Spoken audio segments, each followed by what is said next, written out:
그 시편 오늘 특별히 39편은 좀 처절하지 않나요? 네. 그 시인의 좋은 얘기가 없어요. 그러니까 하나님을 고백하고 하나님께 나아가지만, 지난주 우리 시편 38편도 그랬지만 어떤 고통 속에서 부르짖음만 있습니다. 과연 그 가운데 우리가 어떤 것을 함께 나눌 수 있을지 함께 좀 찾아봤으면 좋겠어요. 근데 인생을 살아가다 보면 그런 깊은 침묵할 수밖에 없는 그런 깊음 속에 빠져들 때가 있지 않습니까? 그랬을 때에 과연 우리는 어떻게 고백해야 되는가? 그리고 오늘 성경 속에 있는 시편 기자는 어떻게 하나님을 찾았는가? 함께 좀 나눴으면 좋겠습니다. 오늘은 슬픈 사색과 기도가 혼합된 개인 애가시라고 표현해요. 여러분, 예레미야 애가 아시죠? 예레미야 애가가 우리는 애가라고 부르지만 사실 슬픔의 노래죠. 슬픔한 노래죠. 영어로는 lamentation이라고 얘기하죠. 이 슬픔의 노래, 그러니까 개인적으로 슬픔을 노래하는 시입니다라고 이제 얘기하면 되죠. 사실 개인적으로는 애가 라는 표현 너무 좋긴 한데, 대부분의 이제 청소년이나 이제 젊은 친구들에게 애가가 뭔 줄 알아? 그러면은 사랑의 노래요? 라고 부를 수도 있고 아예 모를 수도 있겠죠. 그래서 좀 슬픔의 노래 이런 식으로 그냥 다시 번역해주면 좋지 않을까라는 생각을 좀 해봅니다.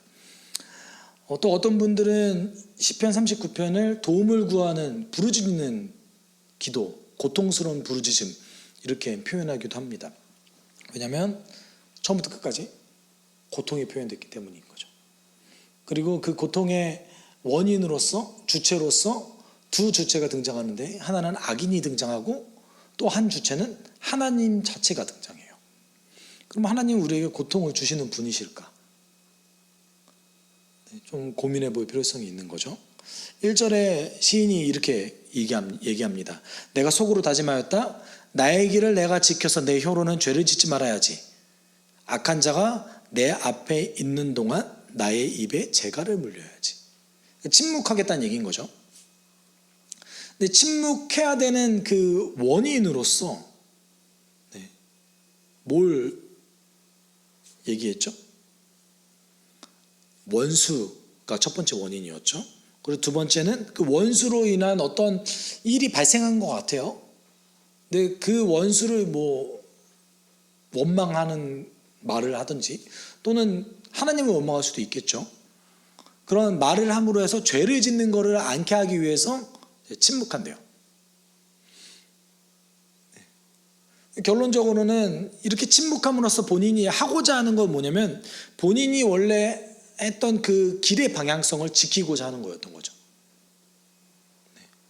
이거를 이제 좀 더 나의 길을 내가 지키기 위해서라고 얘기하지만, 이거를 이제 히브리어로 직역한다면 나로 나의 길을 조심하게 하기 위해서, 그러니까 내가 조심스럽게 한 발짝 한 발짝 그래도 걸어가기 위해서 침묵하겠다는 얘기인 거예요.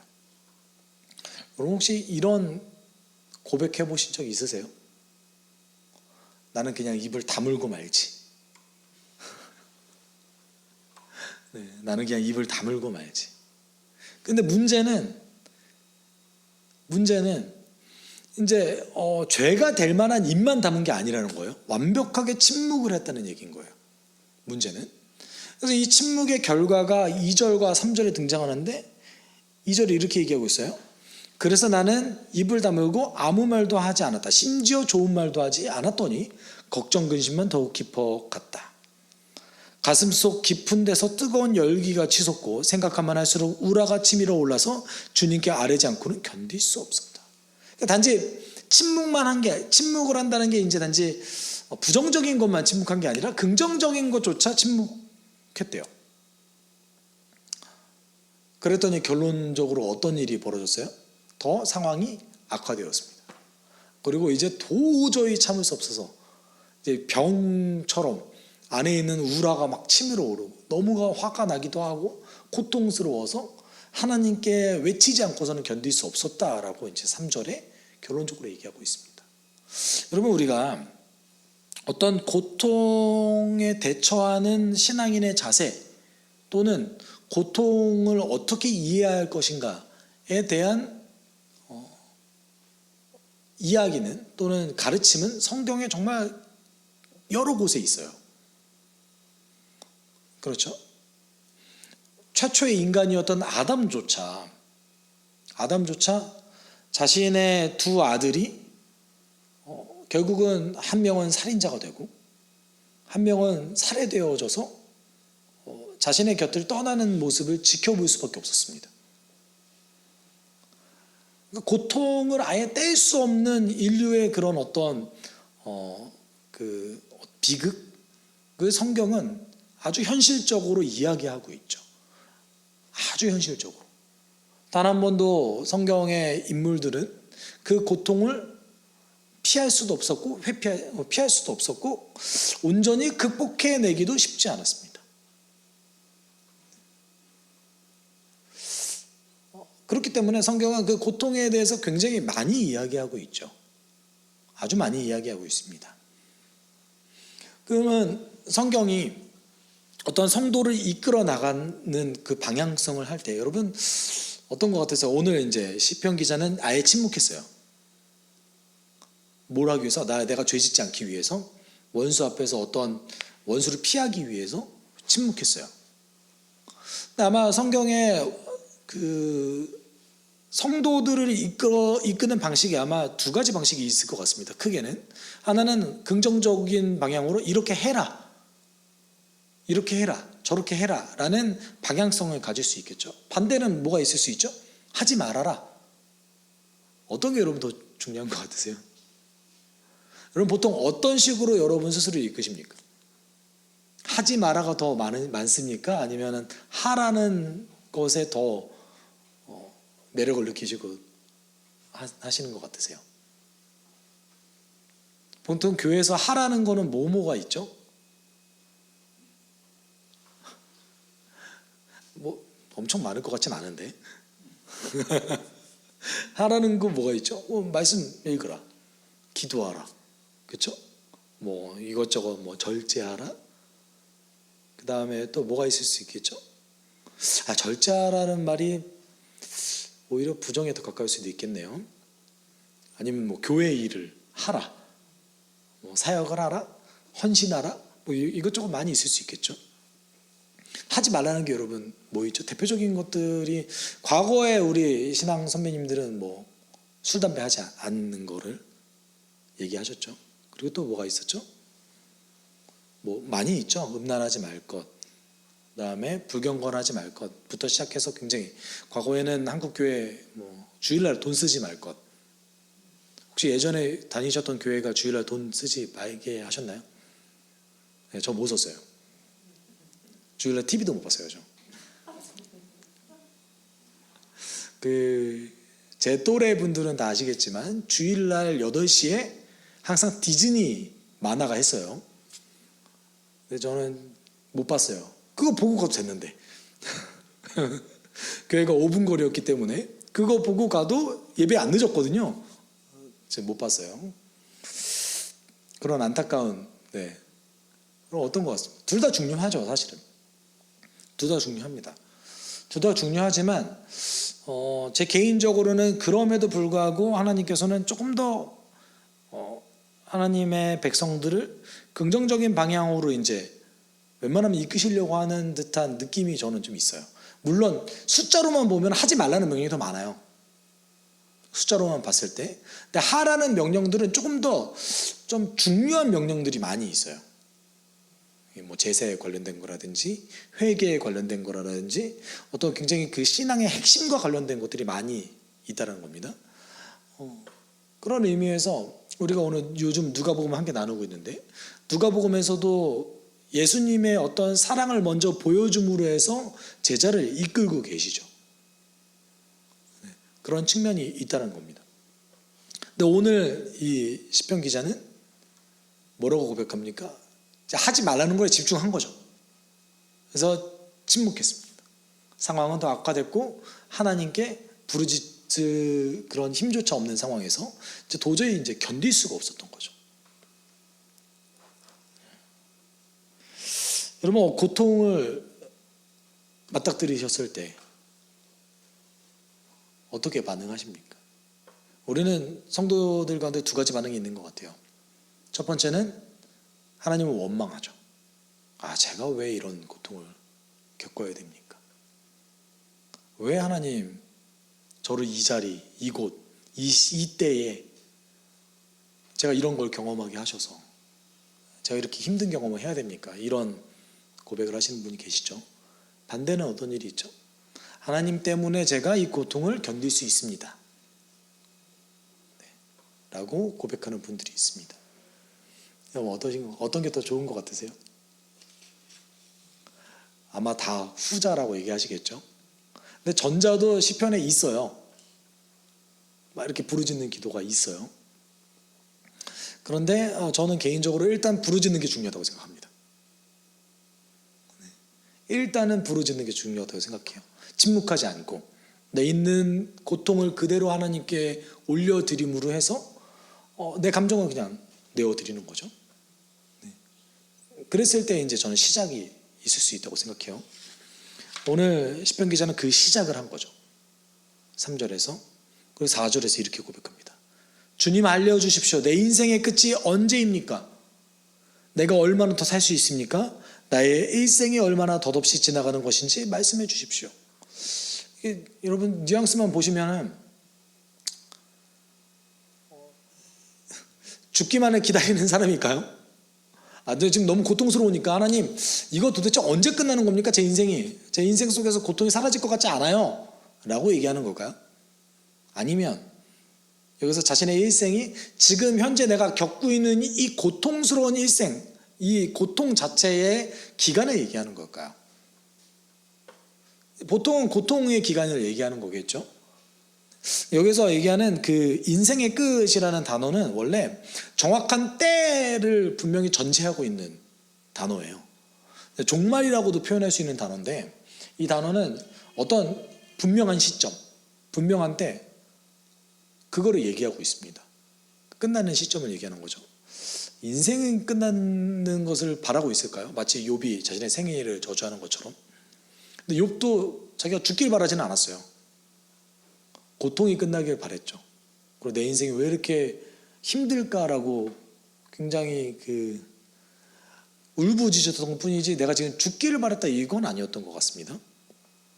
시편 기자도 여기서 죽기를 바란 건 아니겠죠. 다만 하나님께 넋두리하는 것 같아요. 마치 엘리야가 소망을 잃었던 것처럼. 엘리야가 그 시내산에서 그렇게 고백하죠. 호렙산에서 하나님 제 삶을 걷어가 주십시오. 저는 제 선조보다 낫지 않습니다. 근데 정말 엘리야가 죽기를 바랬을까요? 그러면 아마 까마귀가 주는 걸 안 먹어야죠.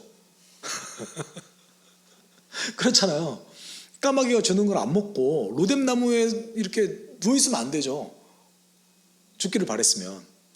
그런데 로뎀나무에서 이렇게 쉬면서 까마귀가 주는 거를 다 받아 먹었잖아요. 하나님께 지금 저는 일할 기력이 없어요. 이렇게 얘기하는 어떤 넋두리인 것 같아요. 오늘 시편 기자도 그런 거 아닐까라는 생각이 듭니다. 근데 결론적으로는 처음 그 침묵할 때보다 바뀌고 있는 거죠. 어떻게 해요? 좀 더 긍정적으로. 자신의 인생에 대해서 다시 되짚어보고 그리고 하나님께 여쭤보는 거죠. 아주 진지하게 고민하는 거죠. 그리고 6절에 이렇게 얘기하죠. 걸어다닌다고는 하지만 그 한평생이 실로 하늘하기 그림자일 뿐 재산은 늘리는 일조차도 다 허사입니다. 장차 그것을 거둬들일 사람이 누굴지는 아무도 모르는 일입니다. 그러다 보니까 이제 자신의 인생에 대해서 조금 허무함을 느끼는 것 같아요. 내가 이렇게 고통스러운데 그동안 내가 중요하게 여기는 수많은 것들을 다 이제 험악하게 느끼는 거죠. 인생의 무상함에 대해서 얘기하고 있죠.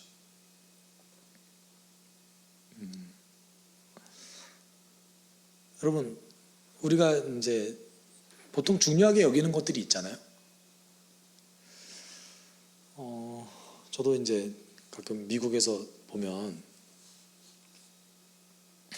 너무 이제 좀 부끄러운 이야기이긴 한데, 고속도로 지나가다 보면 파워볼 지금 얼마다 이렇게 찍혀 있어요. 현재 파워볼 얼마. 속으로 이제 기도하는 거죠. 기도는 안 합니다. 왜냐면 안 했으니까. 다만 저 파워볼 한 장 할까? 저 당첨되면 좋겠다. 왜냐면 저도 돈이 너무 좋으니까요. 그런데 우리가 이렇게 중요하게 여기고 좋아하는 것들, 그런 것들이 지금 아주 깊은 고통 속에 있을 때 어떻게 여겨지죠? 중요하게 여겨지지 않는 거죠. 거기에 눈이 가지 않는 거죠. 심지어는 사랑하는 자녀들조차 깊은 고통 속에 있을 때 방치하는 일들이 너무나 많이 있죠.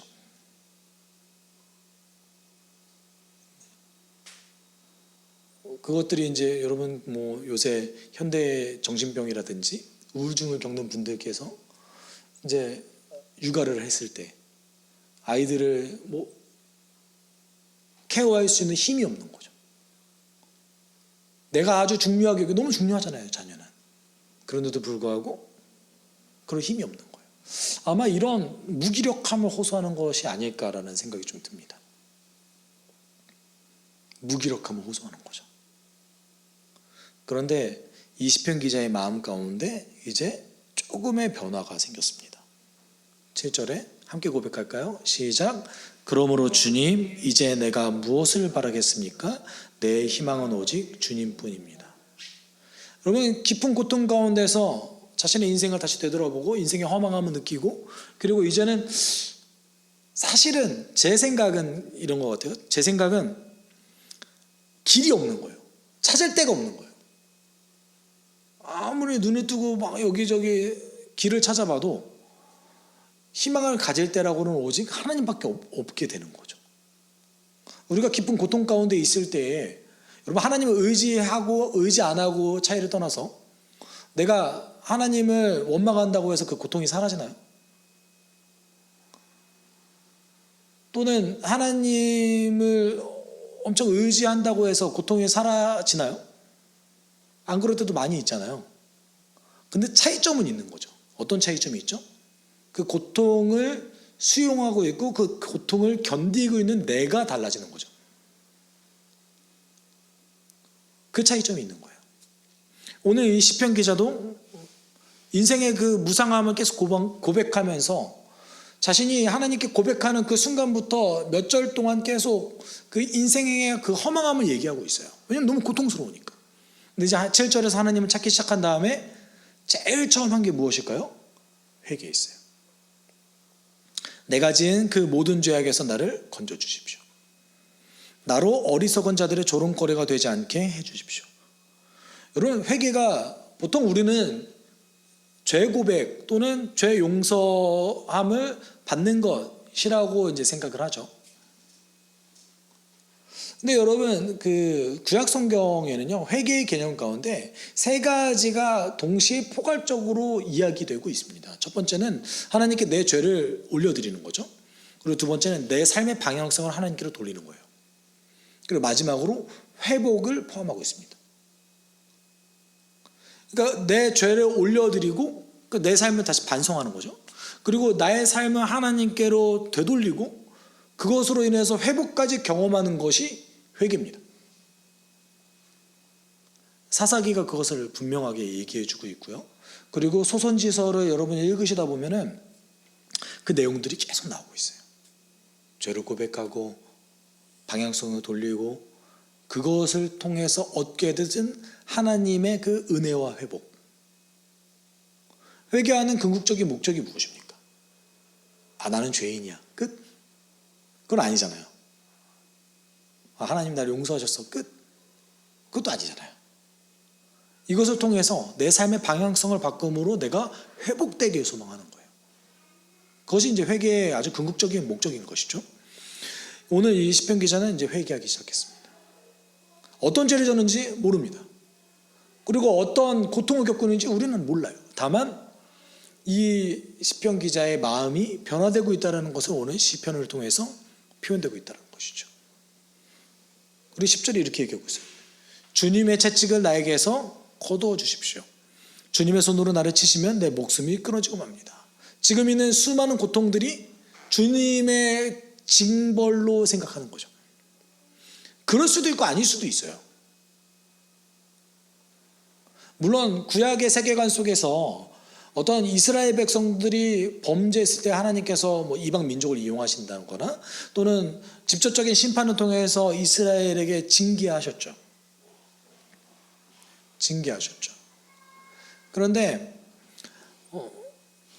오늘 이 시편 기자가 느끼는 건 자신의 죄악 때문에 내가 지금 이렇게 징벌을 받는다고 느끼잖아요. 회개를 하면서. 어떨까요? 그 정말 죄 때문에 그 큰 고통이 일어나는 걸까요? 그거는 잘 모르겠어요. 다만 이 시편 기자가 그렇게 느끼고 고백하고 있다는 것이 중요합니다. 그러니까 제 생각에는 이것을 처음에 시편 기자는 자신의 그 고통을 누구 책임으로 돌렸냐면 악인의 책임으로 돌렸어요. 악한 자 때문에 제가 침묵합니다. 그런데 이제 하나님을 고백한 다음부터 어떻게 바뀌었어요? 내일 내 책임으로 바뀐 거죠. 어떻게 보면 이게 가장 현실적인 고백일 수도 있어요. 왜냐하면 남을 바꿀 수는 없잖아요. 근데 나의 생각과 나의 태도는 충분히 바꿀 수 있잖아요. 그걸 통해서 하나님의 은혜를 구하는 거죠. 어떤 시편 그 주석가는 여기서 이제 채찍질이 그냥 때린다라는 그 동사거든요. 채찍질이 아니에요. 그 문자적으로는. 그래서 맴매라고도 표현했더라고요. 너무 재미지 않아요? 맴매라고 표현한 거예요. 왜냐하면 그 부모가 자녀에게 하는 그 매질 정도로 표현했으면 좋겠다라고 이제 의견을 제시하는 거예요. 근데 그 매질조차 오늘 시편 기자가 뭐라고 얘기해요? 하나님 저 그렇게 때리시면 죽어요. 이렇게 표현하고 있죠.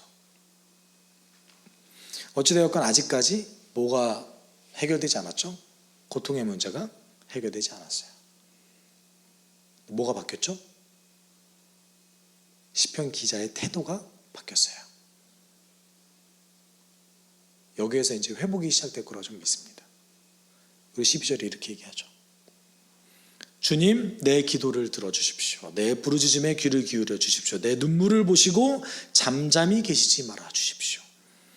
나 또한 나의 모든 조상처럼 떠돌면서 주님과 더불어 살아가는 길손과 나그네이기 때문입니다. 여러분, 길손이 어떤 단어인지 아세요? 종족이 없다라는 뜻이에요. 길손이. 영어로 하면 클랜레스거든요. 그러니까 내가 소속되는 한 공동체가 없다. 내가 어떤 한 민족이 없다라는 뜻이에요. 예를 들면 아브라함이죠. 아브라함이 원래 메소포타미아 지역에서 살았잖아요.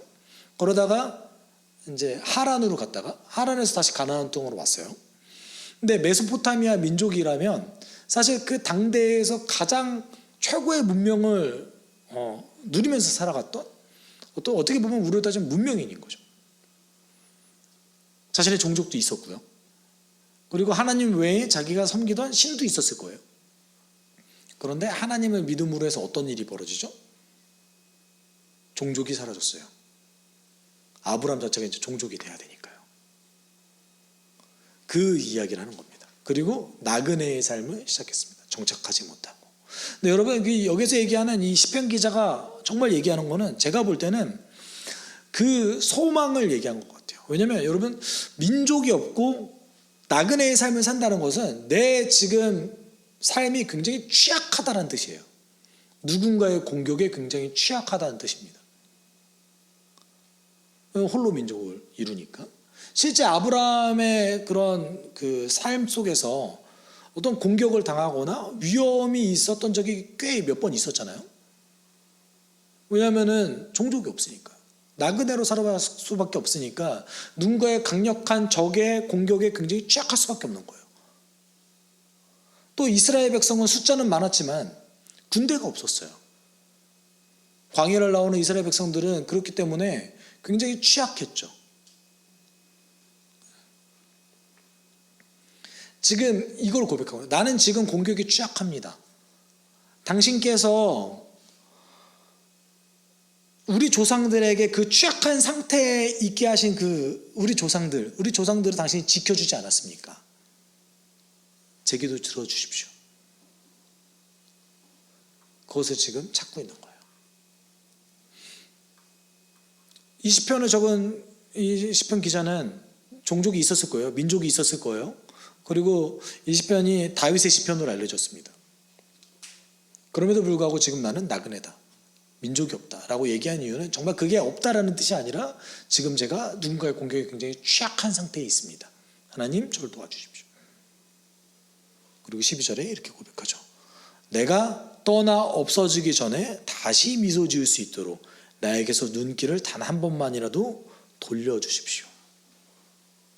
여기서 얘기하는 눈길을 원래 나를 안 보고 계신데 나를 이렇게 돌려주신다는 의미가 아니에요.